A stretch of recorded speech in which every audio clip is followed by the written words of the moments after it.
নমস্কার বন্ধুরা, সুরর রান্নাঘরের আরেকটি নতুন পর্বে আপনাদের সবাইকে স্বাগত জানিয়ে আজকের ভিডিও আরম্ভ করছি। বন্ধুরা, আজকের আমি এই গরমের দিনে একটা জনপ্রিয় রান্না নিয়ে আপনাদের সামনে হাজির হয়েছি। বলুন তো কি? হ্যাঁ, ঠিক ধরেছেন, পান্তা ভাত। আজকে আমি রাজকীয় স্বাদের দই পান্তা বানাবো। তো তার জন্য প্রথমে আমি এই বেগুনটাতে তেল লাগিয়ে নিয়েছি। বেগুনটাকে আমি উনুনের মধ্যে পুরাতে দিয়ে দেবো। আর তার সাথেই এখানে আমি একটা কড়াই চাপিয়ে দেবো। আর কড়াইয়ের মধ্যে দিয়ে দেবো আমি সাদা তেল। তেলটা গরম হতে থাকুক, চলুন এদিকে আমি পান্তার প্রিপারেশনটা করে নিই। প্রথমে আমি একটা মাটির হাঁড়ি নিয়ে নেব।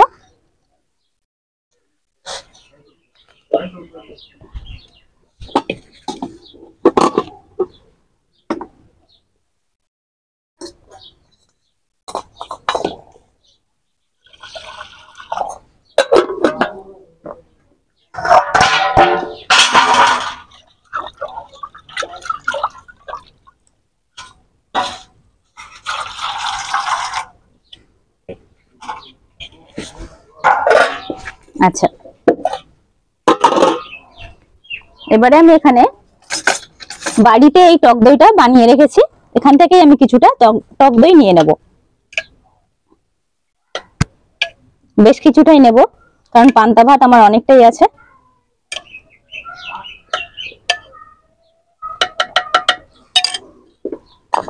এবারে এই পান্তা ভাতের মধ্যেই আমি দিয়ে দেব সামান্য বিট নুন। বিট নুনটা দেবেন, তাহলে টেস্টটা খুব ভালো আসে। তার মধ্যেই দিয়ে দেব কিছুটা আমাদের এমনি রেগুলার বেসে যে নুনটা খাই সেই নুনটা। এবারে দইটাকে ভালো করে আমি ফেটিয়ে নেব।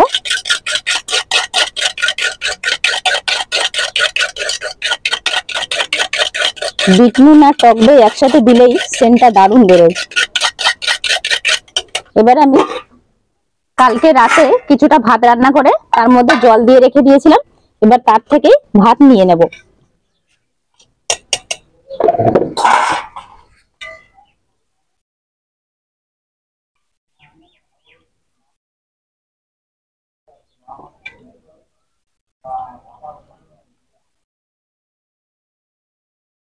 ভাত আমি এখানে অনেকটা নিয়ে নিয়েছি। এবারে প্রথমে দইয়ের সাথে ভাতটাকে ভালো করে মিশিয়ে নেব।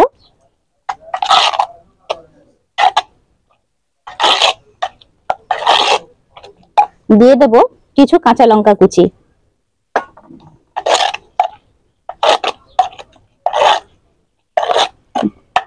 এটা ভালো করে মেখে নিয়েছি।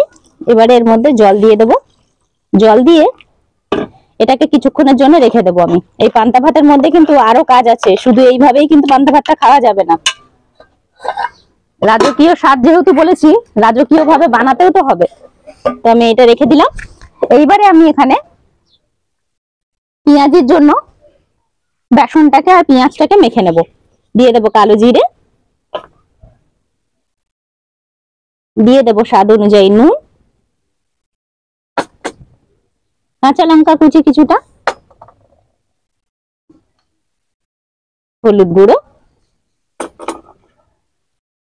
শুকনো লঙ্কা গুঁড়ো,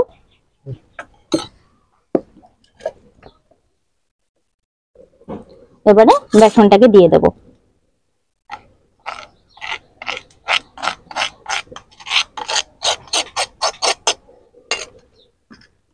আচ্ছা, অল্প একটু জল দিয়ে দেব মাখবো বলে।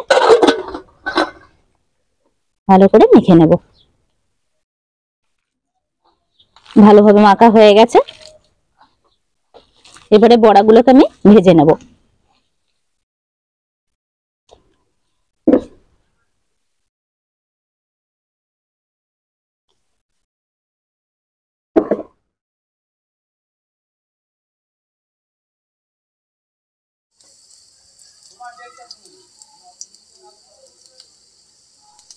যা গরম পড়েছে, আশা করছি আজকের রেসিপিটা আপনাদের সবার খুব ভালো লাগবে।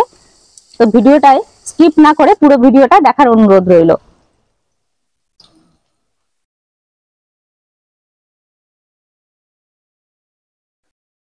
তো এইগুলো বড়াগুলো ভাজা হোক আমার এদিকে।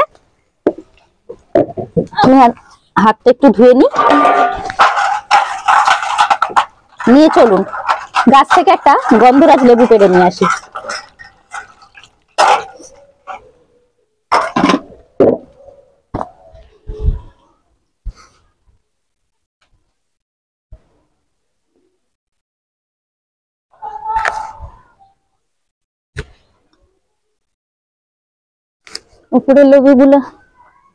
উপরের লেবুগুলোই বেশি বড়, কিন্তু পারা যাবে কি? হ্যাঁ, পারা যাবে। দেখছেন কি বড় বড় গন্ধরাজ লেবু হয়েছে। আমি দুই একটা পাতাও নিয়ে নেব।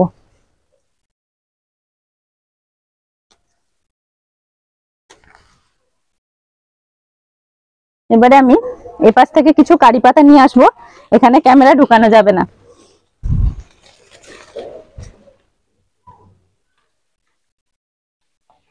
এই যে কারি পাতা তোলা হয়ে গেছে, তো চলুন।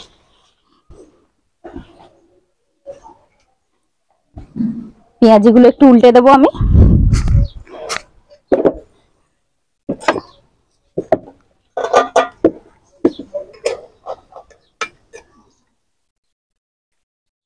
বন্ধুরা, গন্ধরাজ লেবুটাকে আমি ঠিক এরকম ভাবে কেটে রেখেছি। এবারে আমি পেঁয়াজিগুলোকেও তুলে নেব।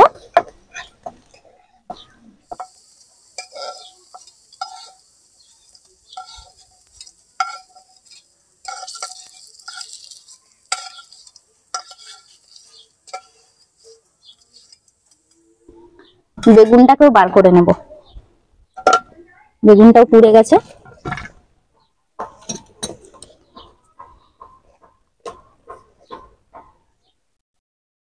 বেগুনটা বার করা হয়ে যাবে মুশকিল, এবারে আগুন জ্বলছে।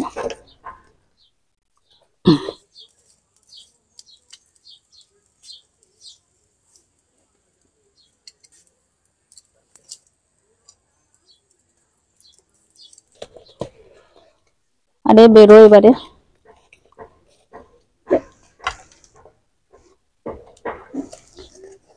ঠিক আছে, আউরে হাতও পুড়ে গেল, বেগুনটা একটু বেশি পুড়ে গেছে। বেগুন পোড়াটা এখানে থাক, আমাকে আবার উনুনটা চাপাতে হবে। বেগুনটাকে আমি এখানে ছাড়িয়ে রেখে দিয়েছি। এবারে তেলের মধ্যে কিছু শুকনো লঙ্কা আমি ভেজে নেব।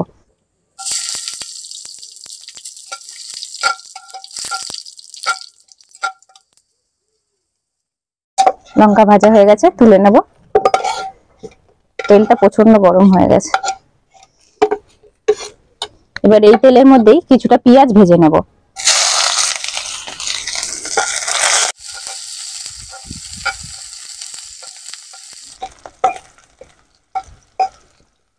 আচ্ছা, পেঁয়াজটাকেও আমি তুলে নেব এখানে।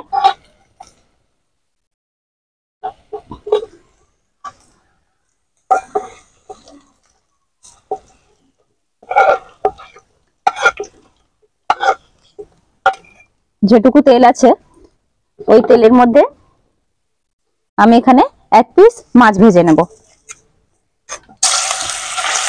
মাছ ভাজাটা নিজের মতো হতে থাক, আমি এদিকে মাখামাখি গুলো করে নেব। পেঁয়াজটা এরকম থাক, এর মধ্যেই দিয়ে দেবো লঙ্কার মধ্যে কিছুটা নুন,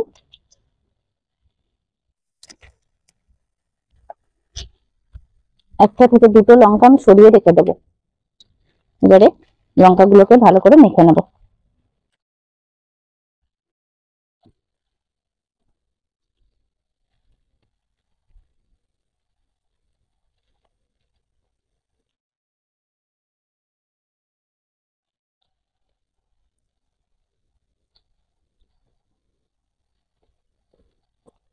পেঁয়াজ ভাজাটা নিয়ে নেব।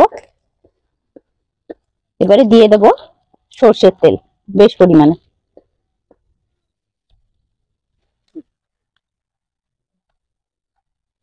এবার আমি এই এক পেঁয়াজ মাখাতে দুটো রেসিপি করব। একটা করব আমি হচ্ছে বেগুনের ভর্তা। বেগুনটা এখনো গরম আছে।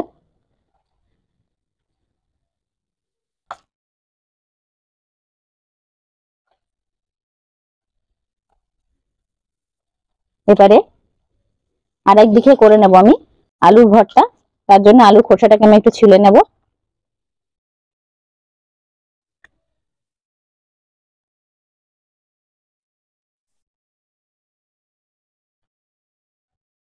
আচ্ছা দেখি মাছটাকে আমি আরেকটা পিঠ উঠিয়ে দিই।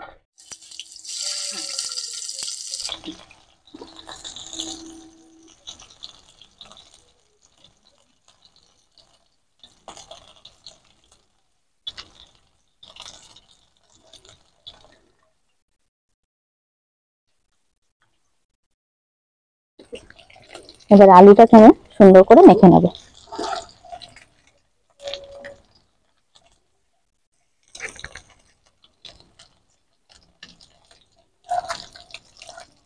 আলু মাখাও আমার একদম রেডি হয়ে গেছে। বেগুনটা ঠান্ডা হয়ে গেছে, এটা আমাকে ঠিক করে মেখে নিতে হবে এবারে।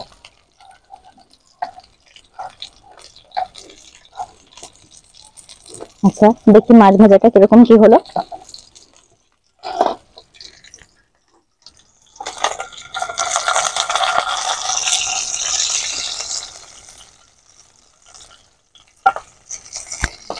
আচ্ছা মাছ ভাজাটা আমি নামিয়ে নেব। এবার আমি আরো একটা প্যান এর মধ্যে চাপিয়ে দেব। এবার আমি পান্তার জন্য প্রিপারেশনটা করব।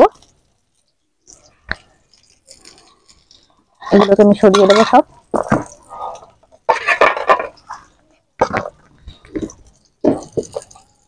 পান্তাটাকে এদিকে নিয়ে নেব। প্যানটা গরম হতে থাক। প্যানের মধ্যে দিয়ে দেবো আমি সামান্য সর্ষের তেল, একদম সামান্য। তেলটা গরম হতে থাক। এদিকে আমি যে শুকনো লঙ্কাটা ভেজে রেখেছিলাম সেটাকে এরকম ভাবে দিয়ে দেবো ভাতের মধ্যে।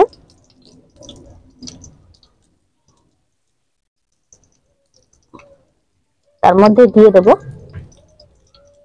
কিছুটা গন্ধরাজ লেবু।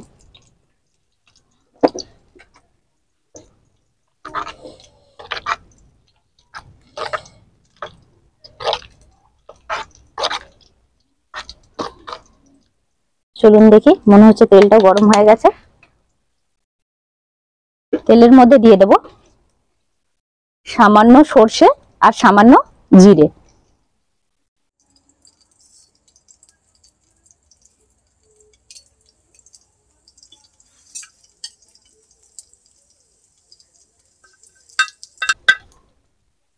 গরম হতে থাক। আচ্ছা আমি এখানে লেবুর পাতাগুলো দিতে ভুলে গেছি, সেটাও এখানে টুকরো করে দিয়ে দেবো।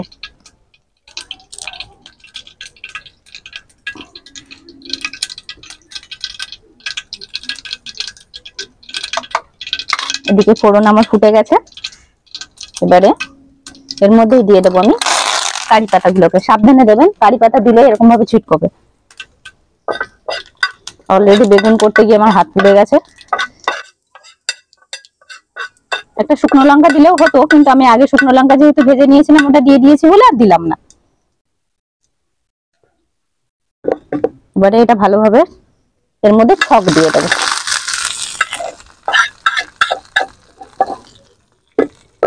একটু মিশিয়ে নেব।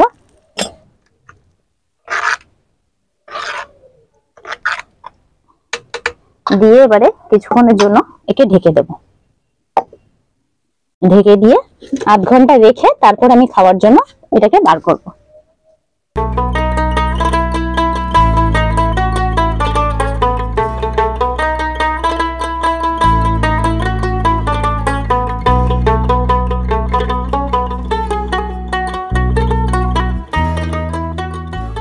বন্ধুরা প্রস্তুত আছে গরমের দিনে স্পেশাল এই দই পান্তার রেসিপি। রেসিপিটা কেমন লাগলো কমেন্ট করে জানাবেন। ভিডিওটি যদি ভালো লেগে থাকে ভিডিওটিকে লাইক আর শেয়ার করতে ভুলবেন না। আমার চ্যানেলে যারা নতুন তারা চ্যানেলটিকে সাবস্ক্রাইব করে আমার পাশে থাকবেন। আর যারা ফেসবুক পেজ থেকে আমাকে দেখছেন আমার পেজটিকে ফলো করে নেবেন। ধন্যবাদ।